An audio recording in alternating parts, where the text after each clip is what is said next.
Hello, everyone, and welcome back to the Boost Your Biology podcast. Today's special guest is an expert in men's health, hormonal optimization, and is in general just a wicked sort of truth seeker. Today we have Dave Lee. Welcome to the show, man. Thanks for having me, bro. Awesome. Dave, do you want to let my listeners know a little bit about, just give them a bit of a sneak peek into, your journey and how you got so fascinated into optimizing health?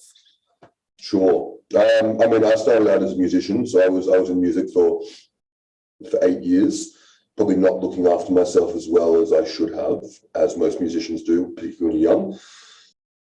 And then my first step into it, I guess, was actually getting into probably some of the stuff that you're into, which is like the natural testosterone optimization stuff. I was into training, wasn't really getting results that were too good. So I kind of got into it there. I think that was my first step into it.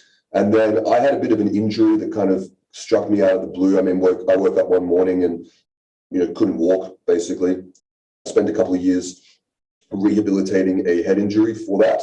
And when I reached the failure of the Western medical system, where the doctors couldn't help me, couldn't tell me what was going on, told me I wouldn't walk again, took things into my own hands. So did a lot of research, a lot of reading, a lot of it out of desperation at that point because I was just trying to solve a problem.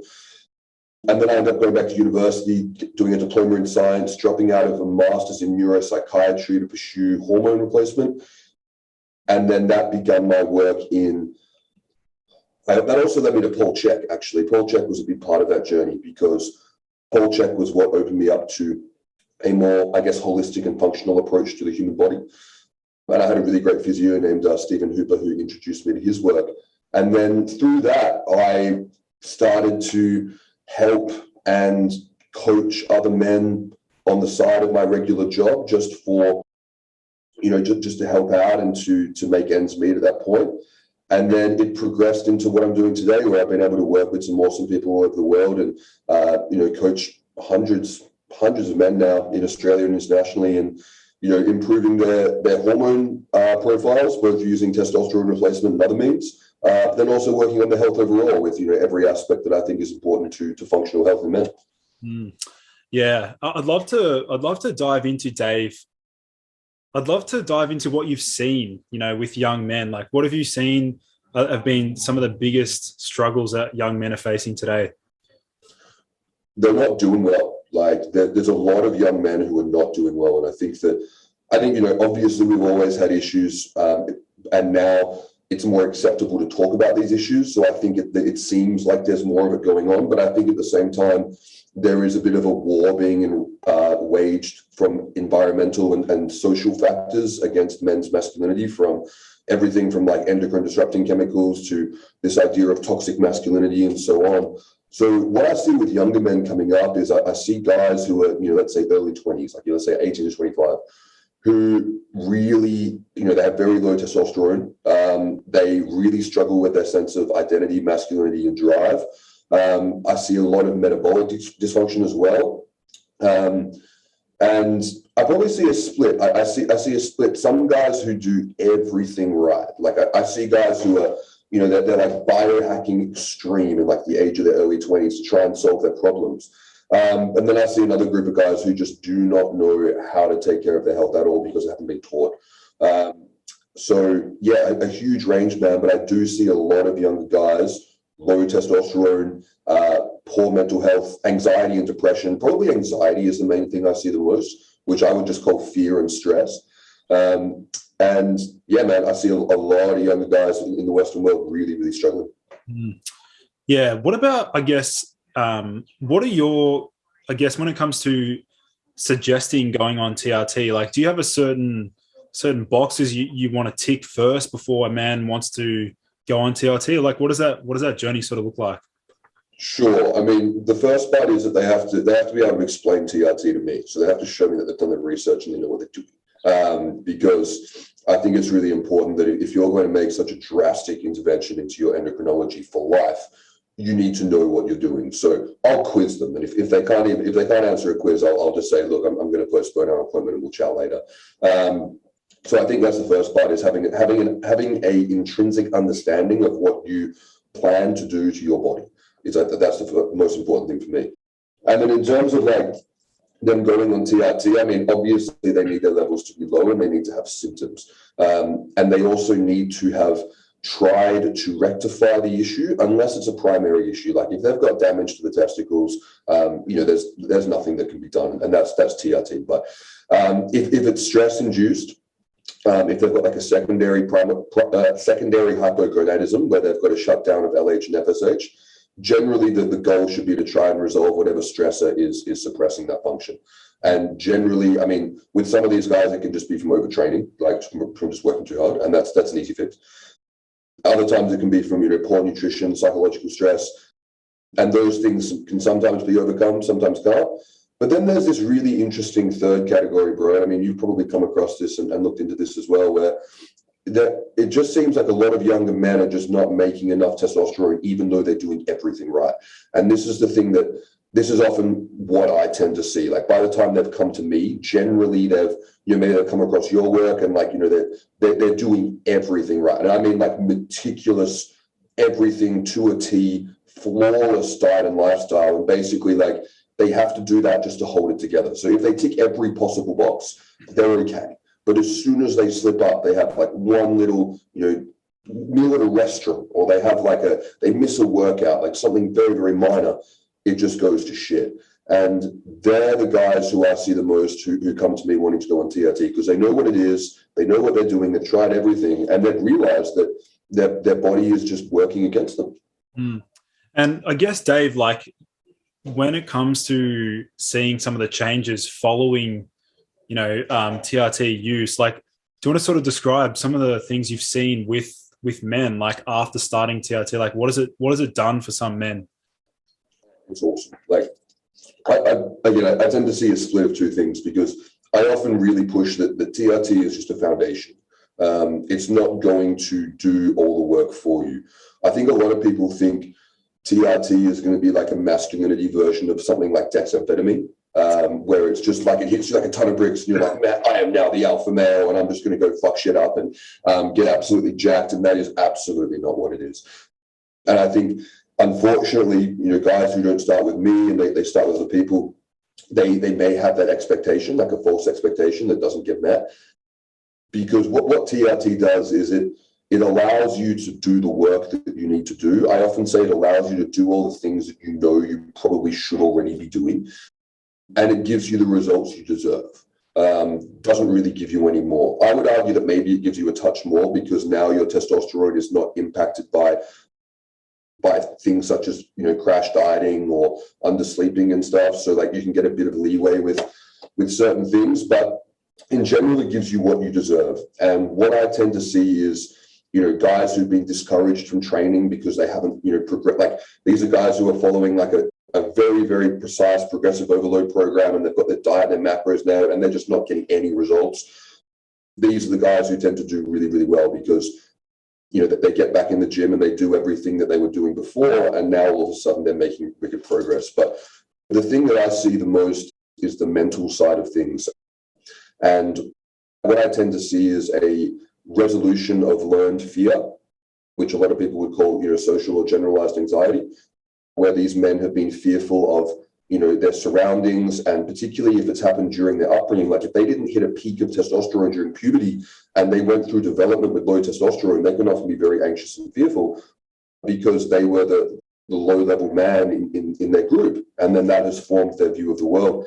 So that tends to go away. I see a lot of guys starting their own businesses, which is really cool. Like they tend to kind of have they tend to be more resilient to stress, so they kind of go out and do the things that maybe they've always wanted to do.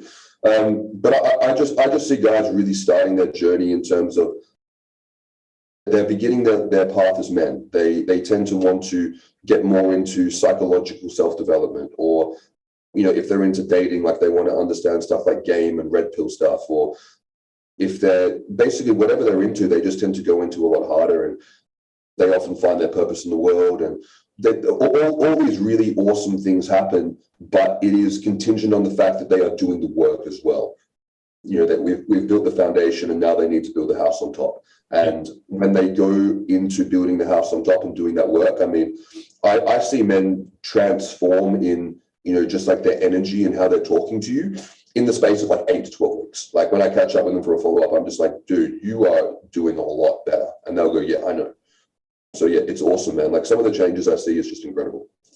Let's get into the biochemistry / physiology around like following administration of testosterone. Do you want to explain why it may not just be testosterone that's exerting these effects? It's the downstream metabolites. Do you want to sort of explain that a bit? Sure. So testosterone increases dopamine transmission.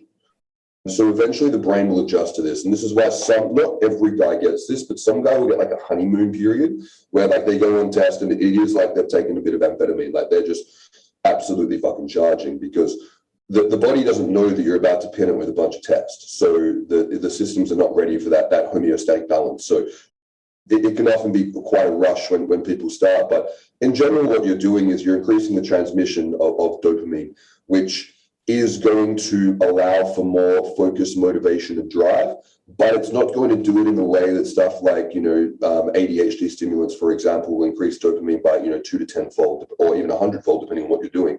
So that's the first part of it. And then I really believe that a lot of the benefits of testosterone come down to the improvement in energy metabolism, but then also the neurosteroid effects, particularly of DHT. And this is why I'm so against using things to block DHT, because DHT is one of all the neurosteroids are important, so I can't say it's the most important. But for what men are trying to achieve from testosterone replacement, which is that alpha male embodiment of whatever they're trying to go for, it comes from DHT, and DHT increases norepinephrine and GABA.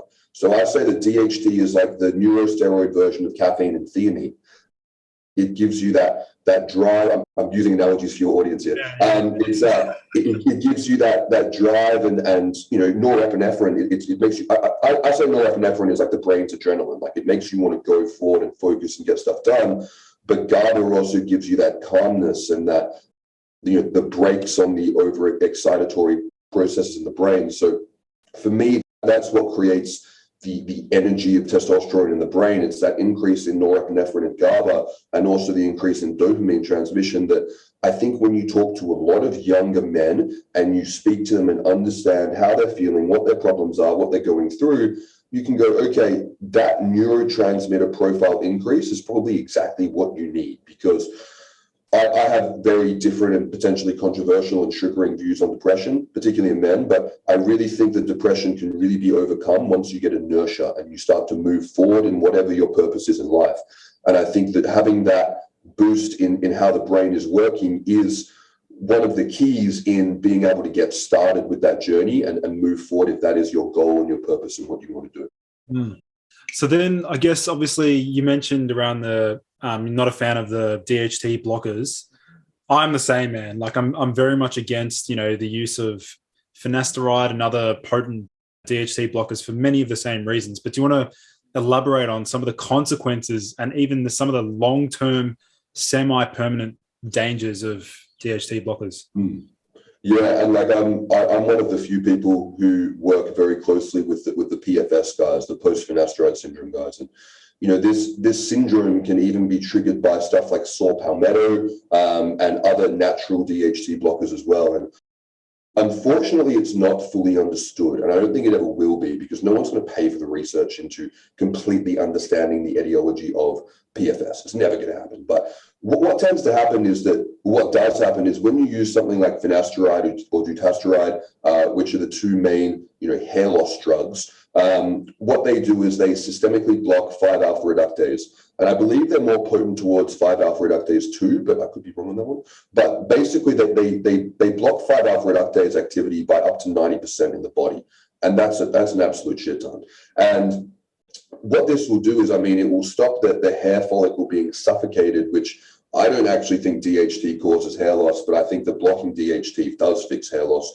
But drinking a bottle of wine will make you feel less anxious, but it doesn't mean it cures anxiety. So I think it's the wrong medicine for the job. But it does work, for what people are trying to achieve, which is why it gets prescribed. And when you block DHT, you're basically stopping the body from being able to produce the most important androgenic metabolite of testosterone. You're basically destroying your masculinity on a biological level, but then you're also blocking all the other neurosteroids that are 5-alpha reductase induced as well, such as allopregnenolone, which is basically like the brain's version of Valium. So if you imagine like your own endogenous version of masculinity and then your own endogenous version of Valium, I mean, you have to be fucking stupid to want to reduce them in your body. Like that's just suicide for your mental health.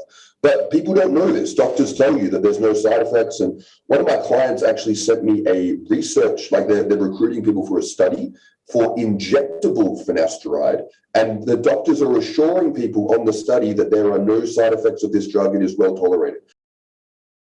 And fuck, man, like I hate to think what injecting it would do. That's just absolutely terrifying. Injecting as in not in the scalp, obviously, like intramuscular. Okay. Yeah. So I mean, if oral gets a 90% shutdown, so it's like, okay, well, let's go for something stronger. Let's see if we can get 100, which is just madness. So what I see with these guys, unfortunately, is that a lot of guys, when they do cease using finasteride because it gives them, these side effects that we can imagine, which is usually sexual dysfunction, anxiety, and depression, and a decline in strength and body composition, the side effects don't go away, and we don't know why. We have ideas. We believe that there is some kind of epigenetic switch that happens in terms of, I think it's something to do with a regulatory protein called STAR, steroidogenic acute regulatory protein, which basically allows hormones to travel from the mitochondria into the cell. So it basically increases hormone synthesis across the board. I think that gets downregulated. But I also think there becomes some kind of an issue with the androgen receptor as well, because a lot of guys, they get sky-high DHT levels after they come off this drug, but it doesn't resolve any of their symptoms and they still feel like garbage. So there's something that happens on a very, very deep biological level that unfortunately is very, very long-lasting. We're talking months and years, and we're talking some people who don't even recover from this. And I've been fortunate enough that all the guys who I'm working with are in the process of recovering, like they are improving. But this is something that we're talking, months and years. And there are many, many guys, out there who don't ever recover from this, unfortunately.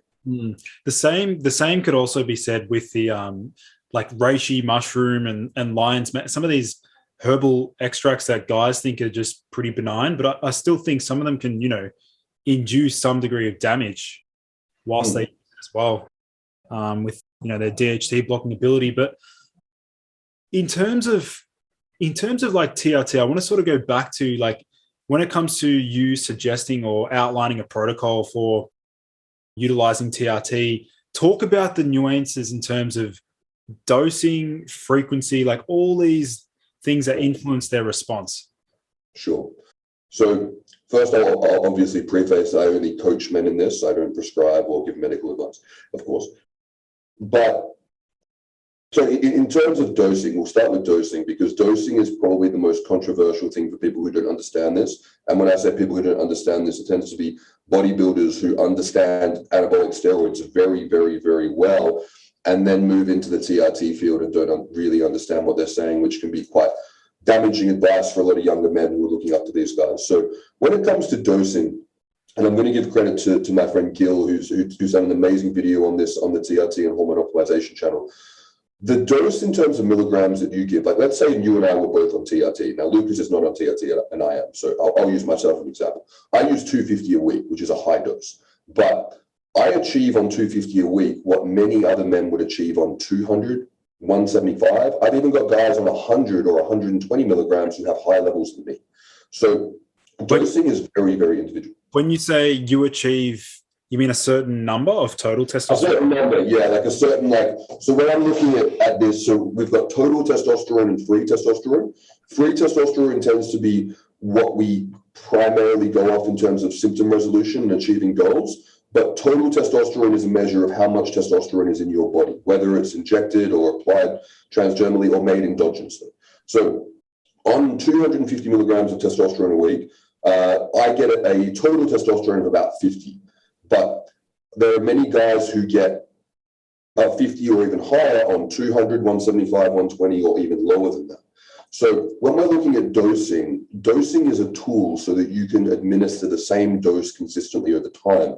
But a dose for one person will not yield the same effect as another person. So when we're talking about what we're going for with TRT, like people say, oh, once you go beyond a certain dose, it's not TRT anymore. But then I can say, well, response that you're getting on 125 a week that you say is TRT is what I get on 250. So that doesn't really make any sense. So we've got to be looking at levels. So dose is a tool to be able to provide a consistent treatment protocol. But it's not comparable between people. If you want to compare between people, it's best to look at levels. But then again, we're not able to see androgen receptor function across, different people and how that can differ. So there's a lot of nuance. But I think that people should start on whatever dose they're comfortable with. And I often joke with men and I say, if I tell you to start on 100 milligrams a week, you're going to take more. So it's good to be able to actually talk to men and to have an agreement on what are you actually going to use? Are you going to actually listen to what I'm saying? Are you going to listen to what your doctor has told you to do? You're not, because you're talking to me. So coming up with something that is actually going to happen and move forward and helping them understand the importance of that. So, guys will start at anywhere between 100 and 200 milligrams a week. I think 150 is a good starting point, but I don't think there's anything wrong with starting north or south, depending on the individual. But what you're doing is you're basically throwing a dart at the dartboard and trying to hit a bullseye. So you've got to start somewhere. And personally, I check blood work a little bit earlier. Like I like to check it at about 6 weeks because I can go, okay, you may not be at the final destination yet, because there's multiple half-lives that build up in the system when you're using a long-acting testosterone, but we can kind of see where you're going. So if you're drastically under-responding or you're drastically over-responding, we can kind of course correct. And what I tend to see in terms of dosing, in terms of frequency, I think twice a week is a good place to start.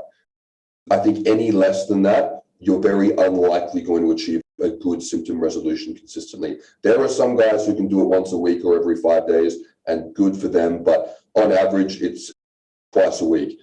And this is why I'll use the caffeine analogy. So testosterone cypionate or enanthate, which we would typically use for TRT, has a half-life of about, depending on the study that you read, anywhere from 6 to 12 days. So we'll call it 10 days, which is like the accepted half-life. Now, caffeine, depending on your metabolism, has a half-life of about 8 hours. Now, I don't know about you, but if I drink a cup of coffee first thing in the morning, it's not gradually building up in effects for 4 hours, peaking, and then gradually dropping off. It tends to peak early and then drop off. Testosterone is the same thing. So people assume that it's going to give you an even distribution of effects over that half-life.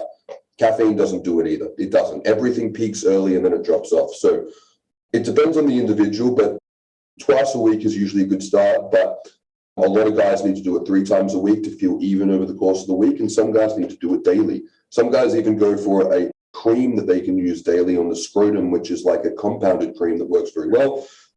So it depends on the individual with that. And then in terms of levels, like how much testosterone someone needs to actually resolve their symptoms, it's going to depend on their age, and it's going to depend on the level in which they got their symptoms. So if they got low testosterone symptoms at a relatively high free testosterone level, it would be logical to assume that they're going to need a higher testosterone level to feel better than someone who only got symptoms when they got down very low. So the free testosterone level that people need to resolve symptoms is anywhere between like 600, which is like within the reference range, and 1500, sometimes even more. It completely depends on the guy. And I'd like to inquire about the implications on SHBG. Is there a reason why twice a week is oftentimes the go-to, or like what's the implications there with SHBG? Yeah, SHBG is something that gets overly obsessed over, in my opinion, in the TRT community, because it gets labeled as a bad guy because it's going, well, this guy is binding up all my free testosterone, so I don't want it. But then the guys who get it really, really low, they go, oh no, mine's really low. And then if it's low, that's associated with diabetes and hypothyroidism and dying. So I want it higher. And at the end of the day, there are things that will influence your SHBG, like ketogenic diet will raise your SHBG. Hypothyroidism will lower your SHBG. Metabolic syndrome will lower it. But so you've always got to check for those things for sure. But there are a lot of people who will just genetically have higher or lower SHBG than normal, and you just got to work with it. It's just something that it's part of everyone's individual genetic blueprint, what makes them them, and it's just got to be worked around. So there's a lot of people who think that SHBG is the primary factor for injection frequency, and I think it is a factor because SHBG determines how much free testosterone you have versus how much bound testosterone you have, and that will impact the biological half-lives of each respective hormone in the body. But SHBG doesn't impact the speed in which you cleave the ester from testosterone. It doesn't impact liver metabolism of the ester. So I think it is a factor for sure, but it is not the primary factor. For me, what SHBG shows is how much total testosterone are you going to need to raise your free testosterone?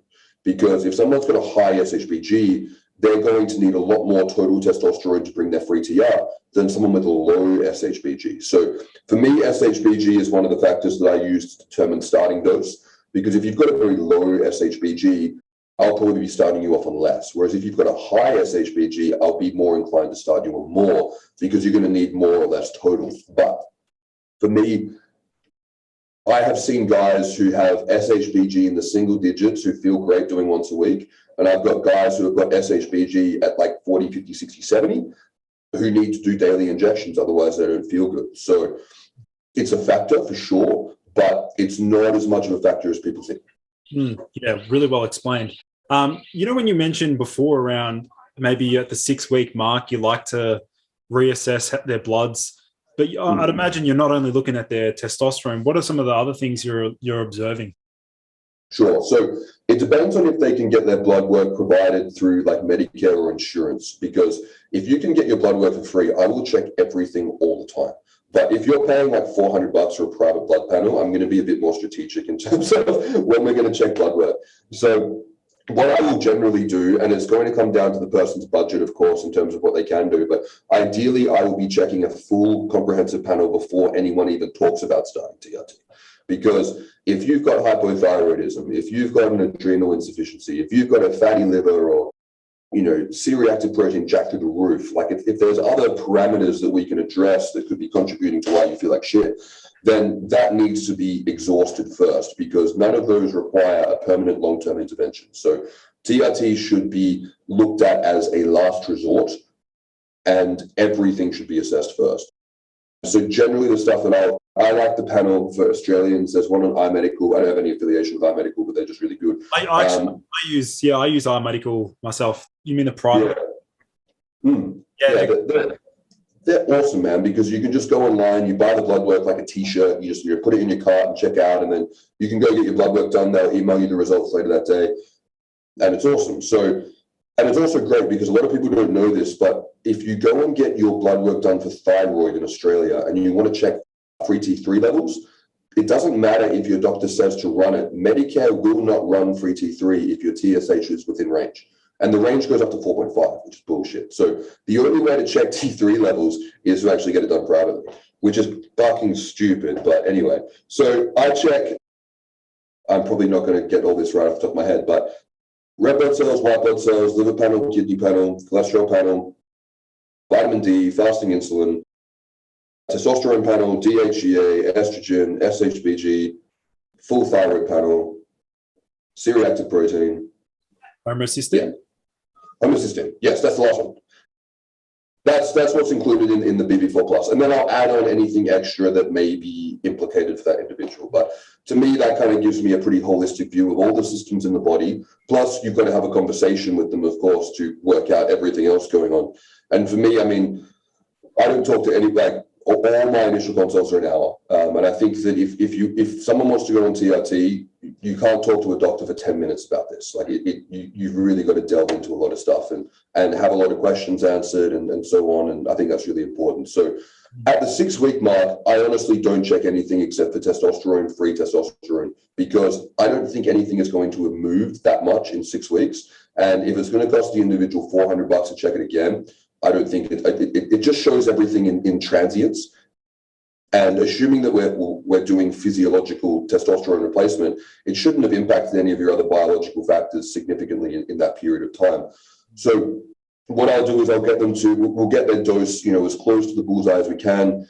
send them away for 8 to 12 weeks so that it can actually settle into the body. The body can adjust and heal around having a higher testosterone environment. And then when they come back for a follow-up, that's when you check everything again. So, and again, I'll do the exact same panel. Sometimes I'll just check the hormones and then I'll follow them up again later and check everything. But yeah, people have really got to be looking at everything. And I know there's a lot of doctors who they just check the testosterone, and it's like testosterone impacts pretty much every system in the body. You've got to look at everything. What about all the paranoia around exogenous testosterone affecting the lipids, like cholesterol? Are we talking super physiological doses of test? Yeah. So, I mean, if you jack your body up beyond what it can naturally tolerate physiologically, which is different for everyone, you will generally see a reduction in HDL and a spike in LDL. But it's not huge. I mean, unless it's huge if you're using a fuck ton of gear, of course. But in general, it's not something that goes, whoa, like this is a huge concern. It goes, oh, you're on cycle. But when we're within the regular parameters of TRT, generally we actually see lipids improve. And this is because when someone is deficient in testosterone, generally they're also deficient in estradiol. And when estradiol becomes crushed down to nothing, as we know from people who use aromatase inhibitors, cholesterol also goes to shit. So yeah, but when we bring someone's testosterone up from very low to normal, healthy range, generally lipids will improve. HDL will usually go up and LDL will usually go down a little bit. But it's also, I mean, the thing with cholesterol, and I'm sure you'll agree on this, is it is impacted by so many things. And so many things that have nothing to do with how much cholesterol someone eats. So there's so many moving variables going on that cholesterol is always in transience, unless people are very dialed in with their day-to-day life and what they're doing. But yeah, I mean, one of the main markers that people are either using an aromatase inhibitor or they're on cycle is their lipid profile will go to shit. Yeah, you mentioned around aromatase inhibitors. I'd love to, let's talk about aromatase inhibitors, why men are so still stuck on the old school thought that estrogen is harmful. Like, let's, discuss that. I think some of the reasons why I'm going to talk about this with you because we have commonalities in being interested in Ray Peak's work. I think a lot of the misunderstanding about estradiol comes down to a lack of differentiation in early studies between xenoestrogens and endogenous estradiol. And lumping them together is not going to yield any kind of understanding of endogenous estradiol because xenoestrogen's activity on the estrogen receptor is like 100 to 1,000-fold times stronger. So it is not wise to demonize an endogenous hormone in that way because they're not the same. And I can speak from experience because when I started, and this is why I love working with men on TRT, because when I started, I didn't know what the fuck I was doing. So I took Aromatase for like a year. So I can speak from experience. Like, it makes you feel like dog shit. And one thing that's very interesting about Aromatase is when you hunt around, Reddit or forums, or like when I talk to my guys about it who've used it, there's this universal consensus that Aromatase just makes you feel like shit. Aromatase is a anastrozole. And it's the most commonly used competitive aromatase inhibitor. Letrozole not really used very much. It crosses the blood-brain barrier. It's very, very, very strong. So Aromatase tends to be the frontline treatment for lowering estrogen on TRT. And what you find is that irrespective of how much, because what will happen is individual will feel like shit, and then everyone goes, oh, you've tainted your estradiol. And then you get blood work done and you go, actually, it's not that low. It's actually only moved by a little bit, but the Aromatase itself makes people feel like shit. So I think I've seen some research to suggest that it actually acts as a SERM, and therefore it's also actually impacting the binding of the actual estradiol that is floating around. I think it also may impact the progesterone receptor, but I haven't found enough conclusive research on that. But at the end of the day, what happens with these AIs is people just, they don't understand the drugs, which is understandable because they're not pharmacists. And they go, oh, okay, if I take this little, tiny piece of Aromatase, 2 to 3 times a week or whatever, I'm just going to knock my estrogen down by a little bit. And then my testosterone to estrogen ratio will increase a little bit in favor of testosterone. And that will give me more beneficial effects of testosterone. And to me, from a growth science perspective, that makes sense. I'm like, I can get on board with that. Problem is, it doesn't work. And there's a lot of things in health and nutrition that are like that, where on paper it goes, yeah, that sounds sick. But then when you do it, it just doesn't work out that way. And estrogen is like that. And when I look at, like, I always check estrogen levels in all my clients. And I work with a lot of people who don't. And I understand that. I understand why they don't do it, because people get fixated on it. But I like to look at estrogen as a symptom. So if estrogen goes out the wazoo, like if it goes through the absolute sky, like I'm talking like 3 to 4 times the top of the range, then I'm going to go, okay, why is it doing this? And I think that needs to be the question that we need to ask. If people are getting estrogenic symptoms, the body should be able to regulate its own production of aromatase and estrogen from testosterone. So if it's not doing that, we need to understand why, because there's a reason. And if you band-aid it, you're going to miss something pretty important in your biology. So the stuff that I look for is, well, firstly, like metabolic syndrome. Like if you're severely overweight, that will probably do it. But also liver disease is a big one, and hypothyroidism is a big one. So they're the 2 things that I'll be checking for if someone is getting estrogenic symptoms. I'll also check their blood pressure as well. That's a really big one that goes unnoticed, just like genetic high blood pressure can also impact aromatase function. But yeah, people are very caught up to think that estrogen's the bad guy and testosterone is the good guy. And there are plenty of studies that show that when, I think there's like a rat study, and I mean, rat studies are not that conclusive for humans, but there's a lot of stuff that you can't really do with humans. This would be a fascinating human study, but it would never happen. Where basically they gave a whole bunch of rats like DHT, and then in one group they also gave them an aromatase inhibitor, and in the other group they didn't. So the group of rats with the high estrogen, high DHT, just fucked. They just had tons of sex, like very aggressive sexual activity. And the group with the blocked estrogen and the high DHT were not interested in sex at all. So there's definitely a synergistic effect between estrogen and sex drive. And we know that estrogen is so important for neurological function. It's very neuroprotective, but it's about looking at going, okay, how much testosterone does someone have and how much estrogen does someone have? Because I think if you took someone with, like, we'll use the Australian units for reference, like top of the range for estrogen tends to be like 150. So if someone's got an estrogen of 150, but they've got a testosterone of like 5, that's a problem. They're going to feel like shit. But if they've got that estrogen of 150 and their testosterone's up at 30, 40, 50, then all of a sudden it's a completely different story. And it comes down to how people feel, because when I took Arimidex, I was a dum-dum. Like my brain we would not have been able to have this conversation. Like my brain did not work. And it was on a very, very low dose. And I know many other people who say that when they experimented with Arimidex or any kind of AI, it just nukes their cognition. And for me, it made my brain so quiet that I just wasn't able to articulate my thoughts. So it's people tend to find that when they use the AI, like I often say to guys, I'll say, because they're like, oh, I got prescribed an AI by my doctor and he said I should take it. And I say, okay, take it. And then 2 weeks later they go, oh, stop taking the AI. Sometimes they just have to learn it for themselves. Yeah. But yeah, it's something that gets very demonized for a misunderstanding. And I think if people are concerned about estrogen, they should be optimizing the health of their liver and their thyroid, and they should be making sure that they are avoiding xenoestrogens from the environment. They're the bad ones. Yeah, I want to share my own bloods. My total T is 988, so optimizing, doing everything I can naturally. But my estrogen is also, it's plus 15 above the reference range I use on iMedical. So it's like 55 or something.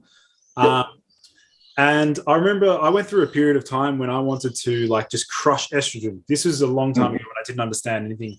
I think I feel like it's a rite of passage. Yeah, usually, absolutely. Yeah, and when I did go on that estrogen blocking cascade, I did feel like shit, man. Like the first thing that went away was the morning wood disappeared. I got really dry joints, and I felt horrible, man. Horrible. Yeah, absolutely, man. I think what can happen sometimes, it can be a bit of a false thing for some people, because when they first take the Arimidex, like within a couple of hours, some guys go, "Oh, I feel better," and I think it's because when you block aromatase, you potentially upregulate 5-alpha reductase, but you definitely get a different ratio of estrogen to testosterone and DHT. So they go, "Oh, I feel better," and then they wake up the next morning and morning wood's gone, joints dry, you feel like shit. It's just this general feeling of malaise. and then you go, oh, okay, maybe I was wrong. But yeah, it's definitely a rite of passage, man, for men on this journey, because when you don't understand this from a lay perspective, it makes sense, because estrogen is for women and testosterone is for men. And we know that's not true, but I know I fell for that, and I think everyone else does as well. Let's discuss a little bit around prolactin. Have you seen any sort of relationship between prolactin and estrogen at all? Yeah, prolactin's a pain in the ass. It's probably the biggest pain in the ass for people working in this space. So yeah, I think estrogen does bring up prolactin. Yeah, it does. But I think to have high prolactin from optimized testosterone and estrogen levels, you have to have already had high prolactin to begin with.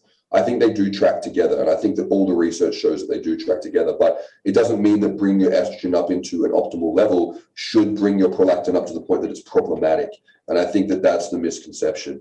I think prolactin is a stress hormone in men. I really do. I see it spike with stress, and I had my own experience with this. I remember it was probably like the second or maybe third time I got blood drawn for TRT. And at this point, like, I was still going through my rehab for my head injury. So like I was already very stressed and not doing well in general. And somehow I managed to get the nurse on her first day of taking blood, and I was her first patient, and she was nervous as fuck. And it was a bloodbath. It took about 30 minutes for her to get it was so fucking painful, because she kept having to poke her, like she was moving the needle when it was in the vein. Like, what? My prolactin was like 3 times the top of the range from that, because of the stress and pain that I was going through getting that blood drawn. It acutely spiked my prolactin.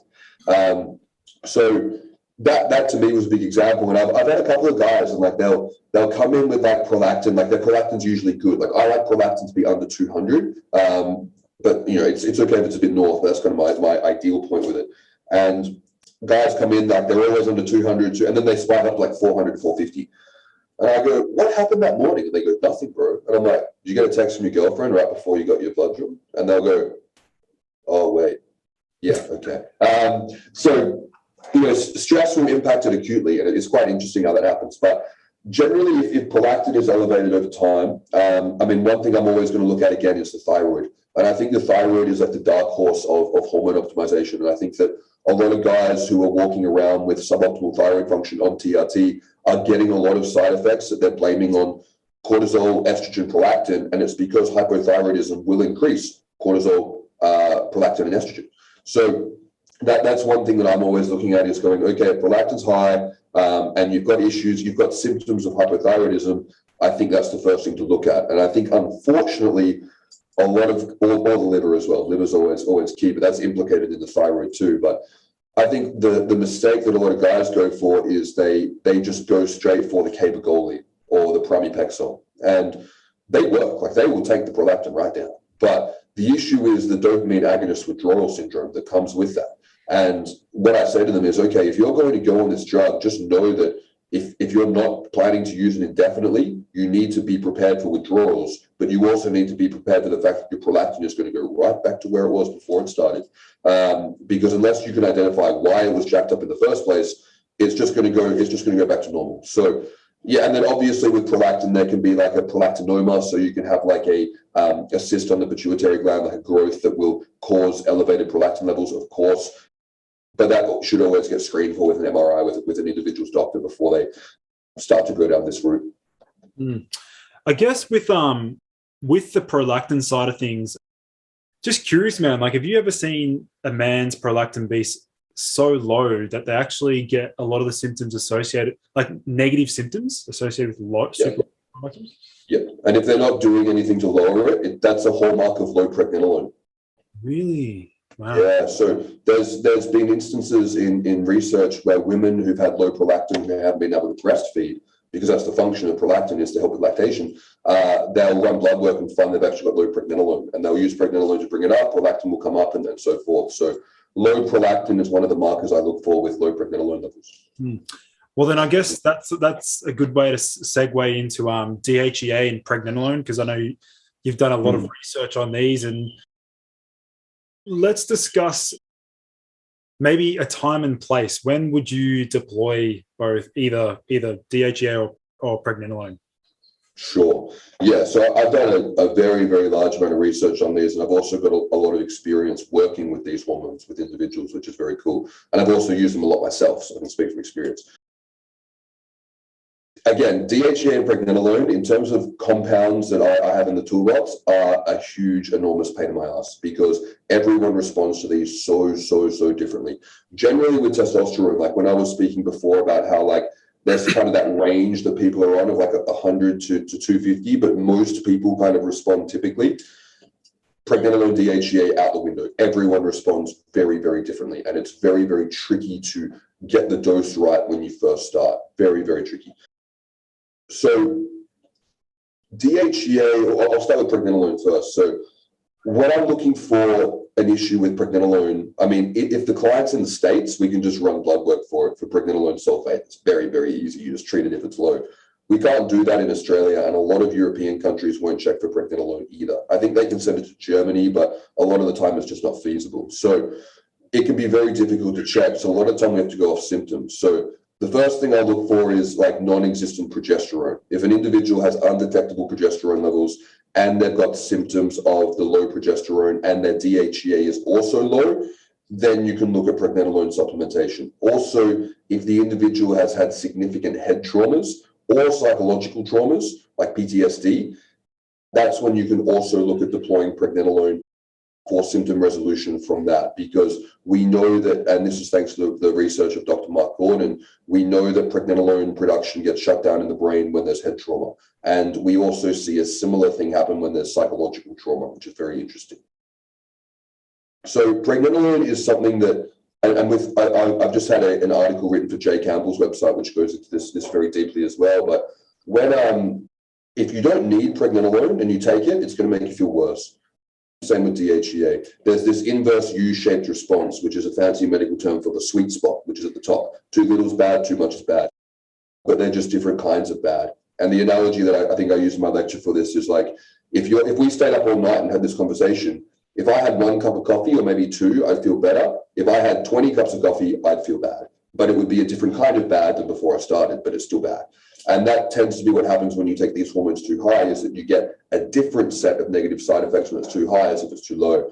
So unfortunately, there's some misinformation in the space where people will go, oh, okay, there's XY benefits of pregnenolone and ABC benefit of DHEA. Therefore, the more pregnenolone and DHEA I have, the more benefits I will receive. Doesn't work like that. Endocrinology doesn't work like that. There's homeostasis and balance and so on. So, this is all a big balancing act. And yeah, so pregnenolone is something that is, if you don't need it and you take it, it's not going to help you. So it's something that you only want to take if you need it. And ideally, blood work is the best scenario for that. But yeah, low progesterone levels, history of head trauma, or symptoms of anxiety and insomnia will also warrant a pregnenolone trial. A stutter will also warrant a pregnenolone trial, in my opinion. When I get guys stuttering and stammering over their words in consultations, and I say, are you nervous about talking about this now, or is this a normal thing? And they'll say, no, it's a normal thing. And they've got the other things as well. I'll go, boom, that's definitely something we'll look at. DHEA is a cool compound. DHEA has got some really interesting research on being an antidepressant. It acts very similarly to caffeine in the body without some of the stress effects. And it is very energizing. It's very pro-libido. The most common symptom I see from low DHEA is a lack of penile sensitivity. So like a numb glands or inability to reach orgasm as a result of that. That's probably the most common thing I see come up from low DHEA. But that's because I talk very closely with the people who I speak to. But depression is a hallmark of low DHEA. Low mood, low energy levels. Hypothyroid symptoms in the presence of good thyroid function is also a low DHEA symptom.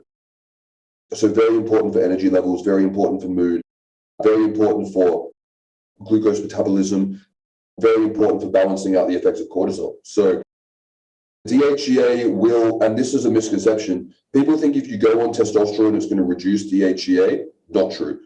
There are studies that show that going on testosterone will increase DHEA. And that's, it's a very well done study that shows this. And there's information that goes around regarding the use of HCG that goes, when you go on testosterone, it shuts down the function of the Leydig cells, therefore your testicles are no longer producing pregnenolone and DHEA.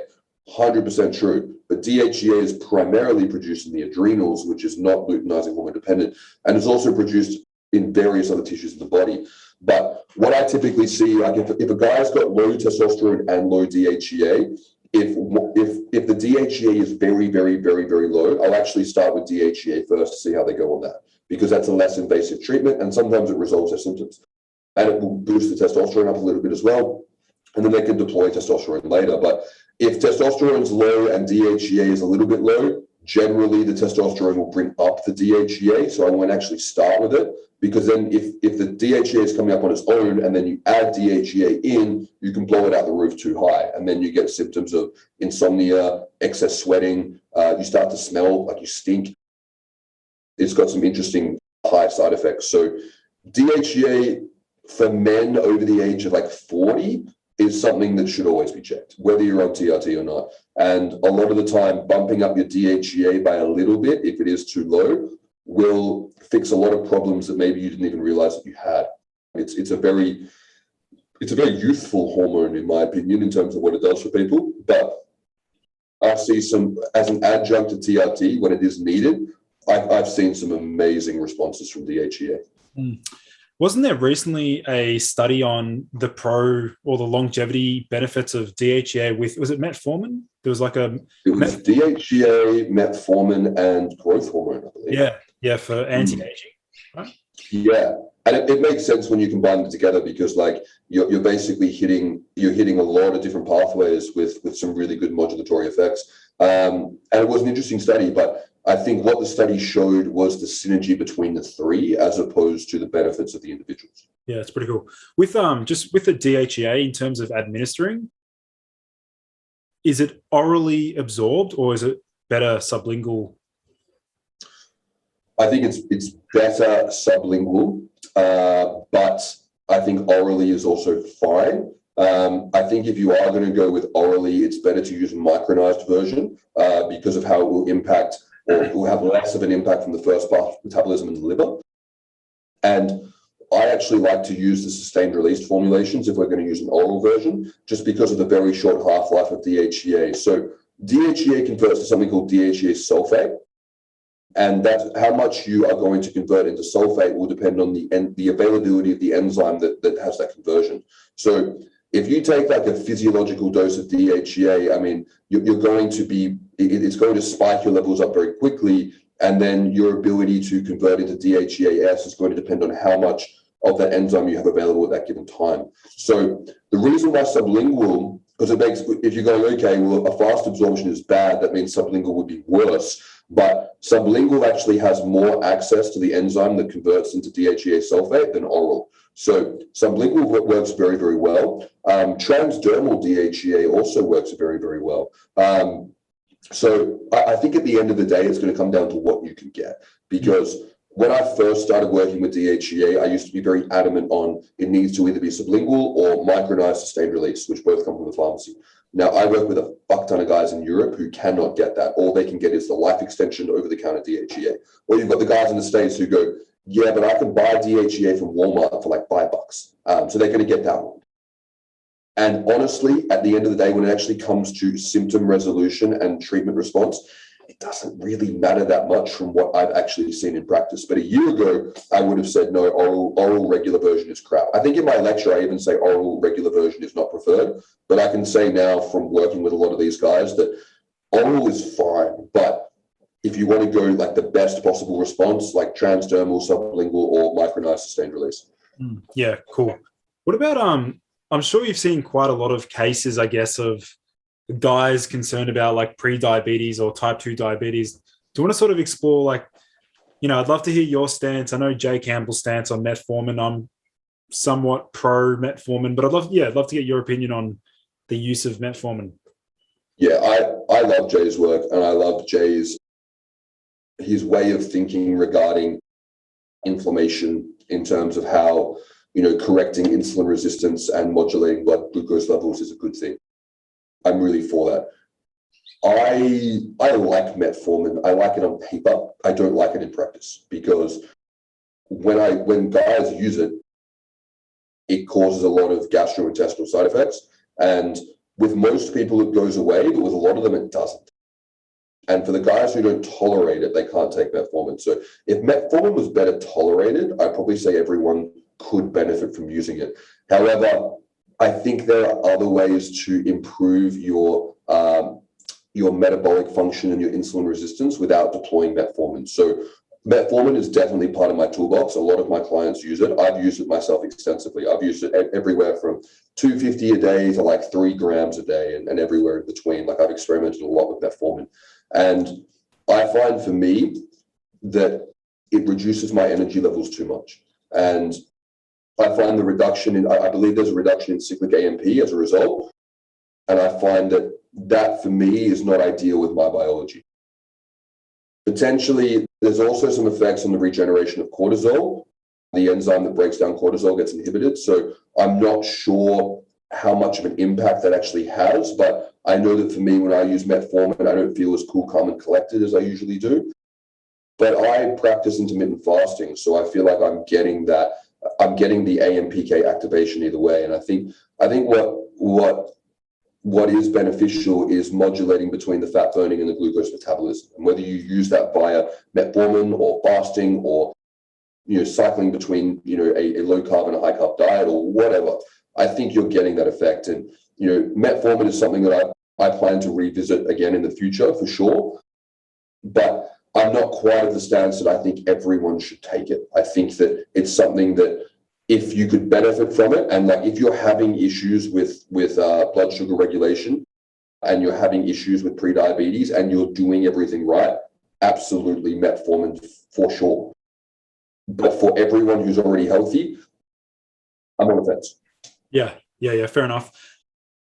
And I'm sure you've probably deployed some other insulin sensitizers. So, like, what are some of the other things you've leveraged over the years? Honestly, I've leveraged everything, bro. I've tried everything. Berberine for me didn't really do shit. And I was using the one from Thorne. I think I tried the one from Now Foods as well. So like, I used the ones that were shown to actually have the correct concentrations of berberine. They didn't do shit to me. The slim pills from Enhanced Athlete, Tony Hughes' brand, they worked. So the synergistic effect of whatever's in there, because I know it's berberine and a whole bunch of other stuff, they work well. I actually really like those, but I just haven't really had a point to use them, because I'm not a bodybuilder. Like I do strength training and fighting. So it hasn't really been necessary for me to go, okay, I want to, use them the way that someone would use the slim pills for. So I found it's been thyroid. Thyroid has had the biggest impact on glucose metabolism out of everything.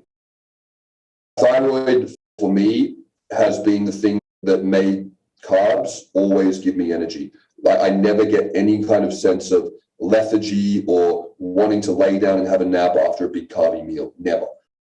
And that's been since I've optimized thyroid.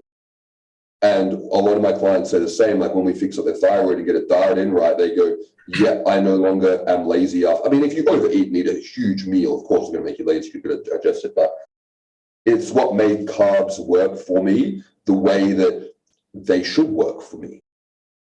And thyroid was one of the last things that I visited personally. This was before I knew what I was doing with anything. I went and saw a naturopath who specialized in thyroid function. And I went to her and I said, look, I'm on TRT. This is what I'm doing. And I still don't feel 100%. And she went, okay, cool. We're going to run it. So she did what did she do? She did like a 24-hour adrenal panel. We did a Dutch test and a blood test. So it was saliva, urine, and blood. And she comes back and she goes, look, everything's pretty good, but your thyroid's not stellar. And she was like, it's not bad, but it's not good. And she back then, she explained to me the ratio between T3, reverse T3, and then a slightly elevated TSH. And she goes, look, if you want to try something, you should try thyroid therapy.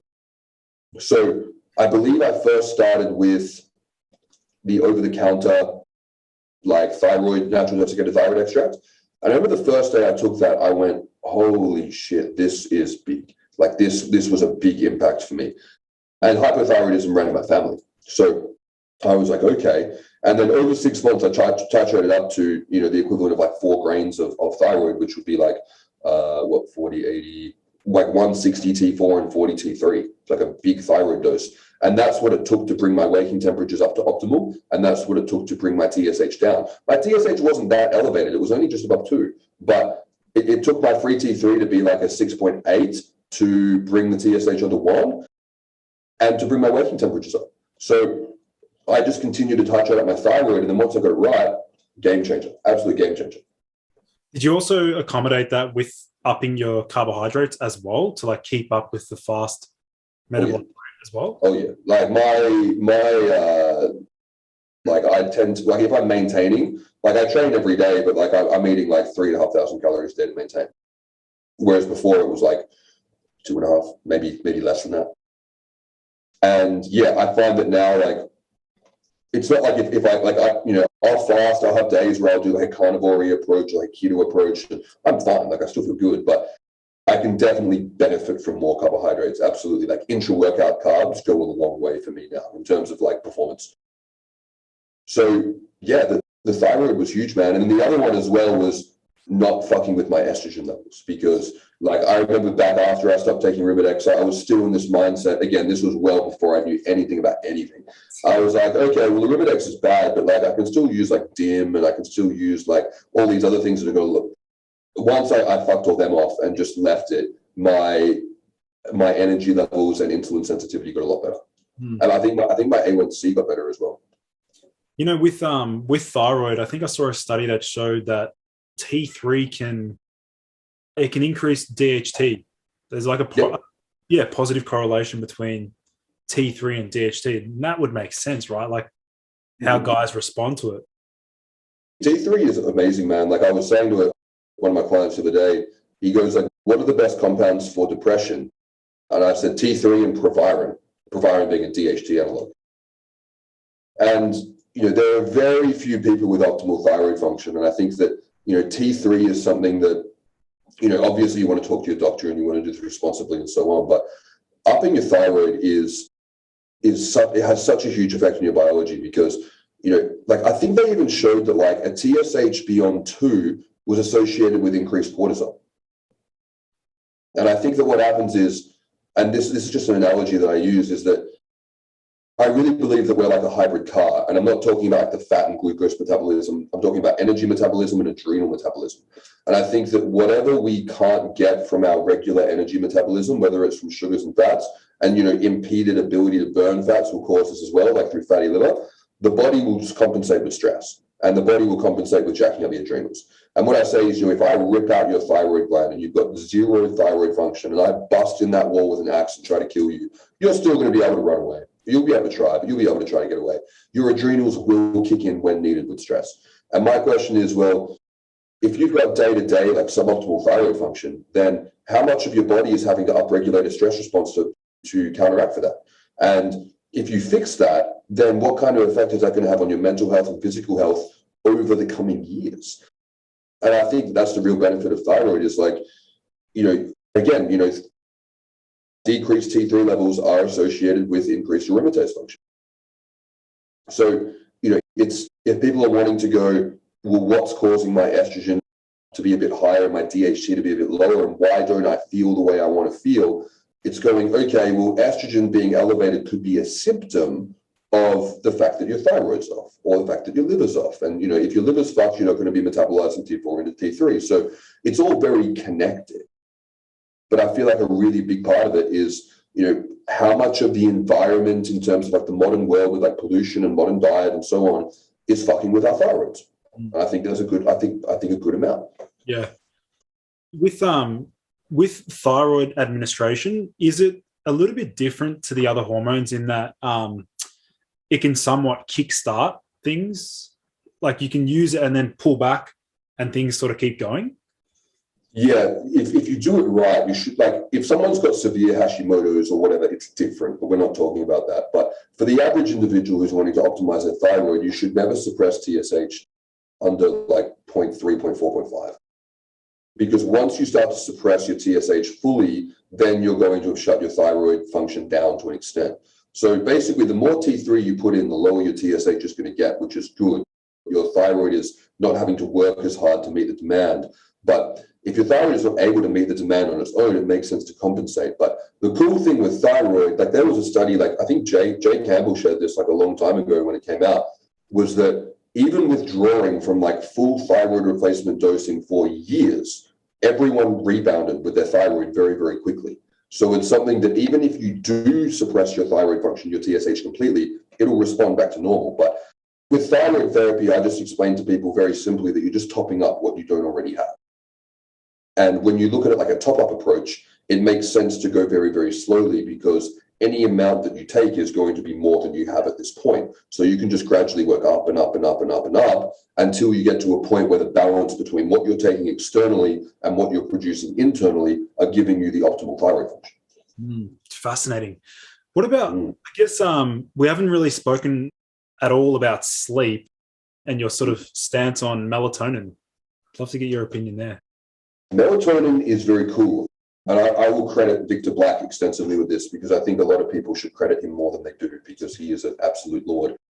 But I know you did a very big podcast with melatonin. So I'm probably just going to echo a lot of what he said. But I've fucked around melatonin a lot. And like I've taken like 20, 30 milligrams a day of melatonin extensively. And that was very, very good for my sleep. It impacted me in a lot of really good ways. But then I ran out. And being in Europe, like, so I'm in Lithuania at the moment. So I ordered a bunch of iHerb to get here. And then I didn't pay the import tax. I didn't get the email. And they sent it back to iHerb. And then I had to pay. I just couldn't be fucked ordering it again. But it was like a month and I hadn't taken it and my sleep was fine. So it very, very strongly, I mean, there's really good research to show that external melatonin doesn't mess with your endogenous production. And I've been using melatonin on and off since I first went to Hawaii with my family in like 2010. And I remember buying it from then. So, I've been using melatonin for over 10 years. And I've always used it on and off. Never had any issues with it. But I think melatonin is a really good antioxidant. And I think that it's got really, really important effects in the body. And there's a guy called, I'm going to pronounce his last name wrong, Anthony Labarez. I'm just going to, something like that. And he's got a really good video on the TRT and hormone optimization channel where he talks about the importance of if you're wanting to supplement with melatonin, like if you think it's going to be a big game changer for you, you measure your waking melatonin levels. And then if your waking melatonin levels are low, then you want to be going, okay, I'm not making enough melatonin. But when I've checked mine in the past, mine have always been very good. So I know that I don't need external melatonin. Do I benefit from it? Absolutely. But what I've been doing lately is I've been trying to refine my supplement protocol and regime down to like the essentials because I'm mobile at the moment. Getting stuff over here in Europe is difficult. So I don't find that melatonin impacts my sleep as much as something like phosphatidylserine or CBD oil. So it was the first to go. But if I was back in Australia, I'd probably add it back in. Particularly because of the cost as well, right? Like 5 cents per serve almost. Super, super cheap. Yeah, I like the ones of melatonin. I like if people want to mess around with high dose melatonin, you can get Nutricology make a 20 milligram capsule on iHerb. And I think again it's like 50 cents a serve. Otherwise, Now Foods make them in like 1, 3, 5, and 10, and their quality is excellent. Yeah, cool, man. Well, I mean that's we've hit sort of an hour, but I'd love to hear like what are your plans, man? Like, what are you looking forward to doing in the future? What are some of your big ventures you got planned? Yeah, so I'm next month I'm going to finally finish my book, and I've been writing my book for like over a year now. But I've been very, very busy and in depth working with clients one-on-one, so I haven't had a lot of time and energy to do it. So I'm taking a bit of time over here to get back in nature and get that book finished. Basically, it's become a bit of a monstrosity, which is why it's been taking me so long.